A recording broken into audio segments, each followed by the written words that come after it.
الناس اللي بتبقى شاطرة في جين ألفا وجين زي بيبقوا قنبلة، بيبقوا تحفة. الناس الشاطرة، الناس اللي مقررة تستخدم مصادر القوة اللي عندهم بتاع الاستحقاق والسرعة والتركيز في حاجات كتير، اللي بيقرر يستخدمه جوه التعليم بيبقوا فظاع.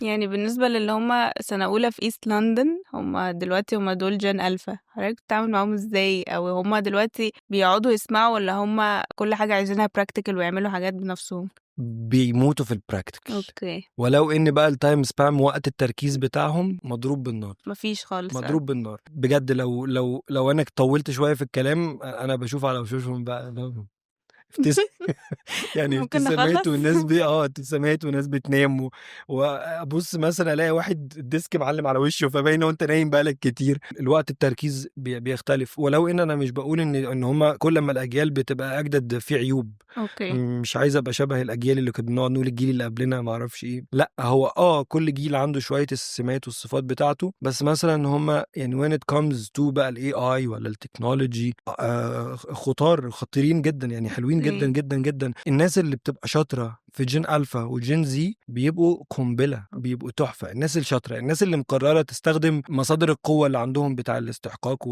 والسرعة والتركيز في حاجات كتير، اللي بيقرر يستخدمه جوه التعليم بيبقوا فظاع. من محاضرات قليلة جدا بلاقي ناس عاملة مجهود رهيب. يعني أنا ساعات بشوف حياة ناس في أندر جراد مطلعين شغل أحسن من الماسترز، وده غير منطقي، بصراحة. لاني الماسترز خلصوا الاندر جراد واشتغلوا في السوق شويه او بداوا، فان يبقى ناس في الاندر جراد عاملين ده بيوريكي قد ايه ان الاجيال عندهم التطور اللي حاصل، اللي هم عايشينه، اللي الاجيال كل ما بتتجدد فبيعصروا تطورات جديده. يعني جين الفا بدا بالاي اي، ولو ان ما بداش من يوم ما اتولد. يعني الجيل اللي مولود النهارده دايما بفكر بنتي اللي هي لسه مولوده لما هتيجي في الدراسه هتبقى عامله ازاي، هي بدات بالاي اي، بالظبط، هم على طول اصلا على التكنولوجيز، خلاص هم فالتطور مبقاش. هيبقى رهيب.